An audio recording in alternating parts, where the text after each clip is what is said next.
Still News 9 live on Bulletin to our next conversation, where the Public Service Workers Union PSWU has issued a strong ultimatum to the Fair Wages and Salaries Commission demanding the immediate payment of agreed institution-specific allowances for its affected member organizations. Now, the union says the allowance, which was agreed and signed after negotiations in March 2026, was expected to take effect from April but remains unpaid.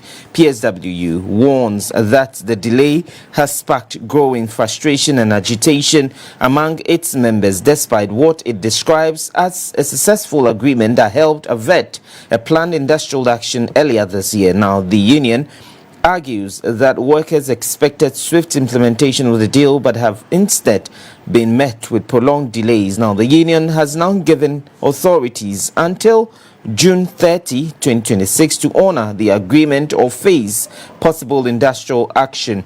PSWU says it will be forced to reconsider its options, including a return to the suspended strike plans if the agreed interim operational allowance is not paid to affected workers by the deadline.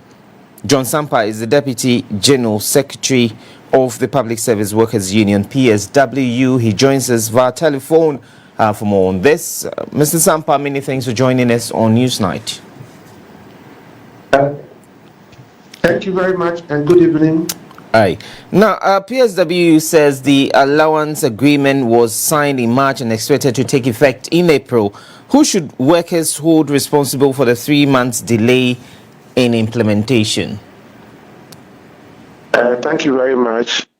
We hold the Fair Wages and the Finance Ministry responsible for this. Hello? Mr. Sampah? I am saying that we hold the Fair Wages and the Finance Ministry responsible for this. Okay. And so you've given government until June 30. If the payment is not made, are you prepared to immediately declare a nationwide strike, or is this another warning without action?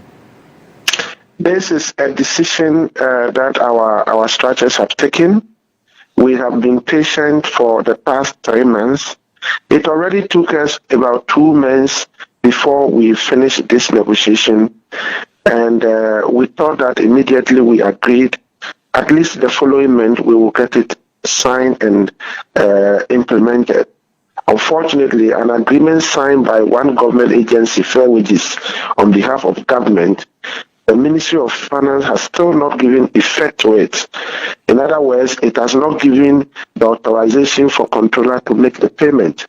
Our members keep on month after month getting disappointed and making the union very, very unpopular in the eyes of our members.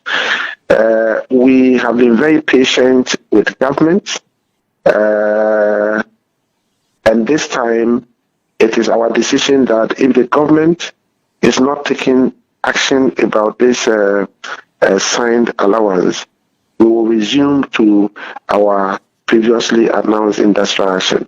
You remember that we went on about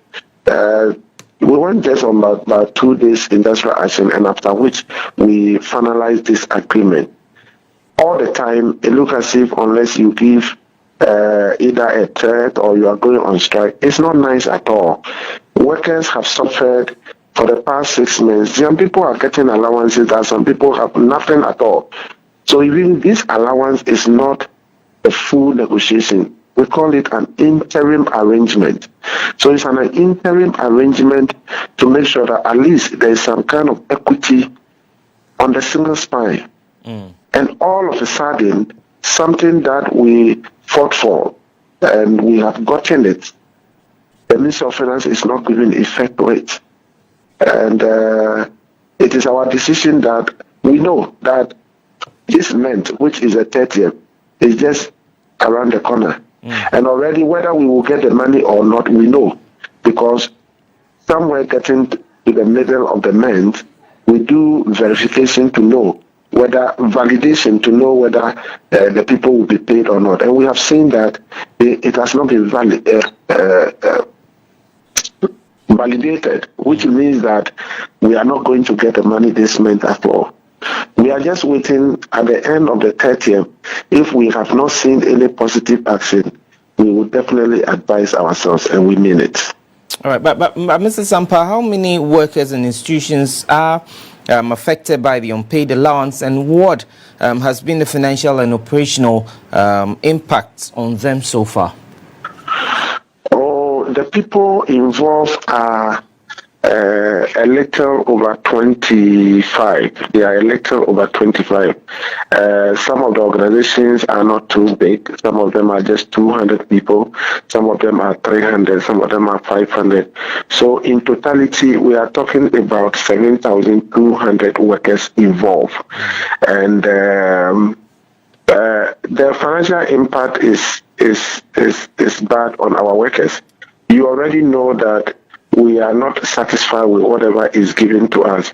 And although inflations and economic statistics are very beautiful on the paper, it is not reflective on the market and in our pockets.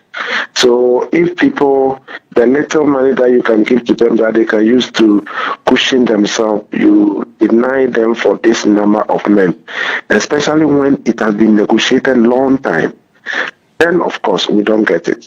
If the Minister of Finance has given approval or mandate to the Minister to the Fair Wages to sign an agreement, it is unquestionable why the agreement will not be effectuated. It is, nobody understands why.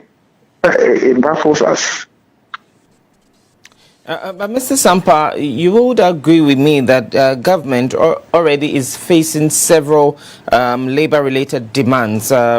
Do you believe this delay reflects a lack of commitment to public sector workers, and what message does that send to your members? No, we think that the government is just playing with the workers. The truth is that it is the government that gave mandate to the Fair Wages to sign the agreement with us. So once the agreement is signed, and you remember, during that time, workers were on strike. So it was just like a ploy to call off the strike, only for you to delay the payment above 3 months. And for now, even if we don't make noise, we don't know when we will be paid. Without any explanation, it doesn't show respect. You can see that this letter was written somewhere middle of about 2 weeks ago or 3 weeks ago. The truth is that Fair Wages has not replied to our letter. Minister of Finance has not replied to our letter. National Labour Commission has not replied to our letter. It is only when we say we are on strike, then every Ghanaian will be called upon as if we are insensitive. But who is insensitive here? And who is not showing commitment and respect to workers here? Why should workers call your attention? And if you have any explanation, you will not offer those explanations to them. Workers are sick and tired of the way government agencies behave. And especially the Ministry of Finance, where agreement is signed by the Fair Wages, but they don't give effect to it. Nobody understands it.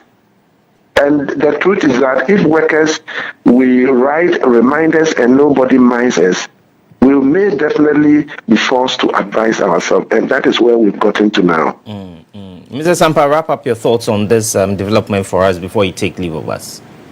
Okay. Yeah, so I was saying you should wrap up your thoughts with what you are saying. Okay, so what we are saying is that for now we have given government, we have advised government to take action on the signed agreement, and that if by 30th we have not seen any positive outcome, we will advise ourselves. When workers say that they will advise themselves, government understands and he knows what we will do. Because if persuasion fails, force must definitely be applied. Our workers are frustrated, and if government doesn't attend to us, our workers will lay down their tools.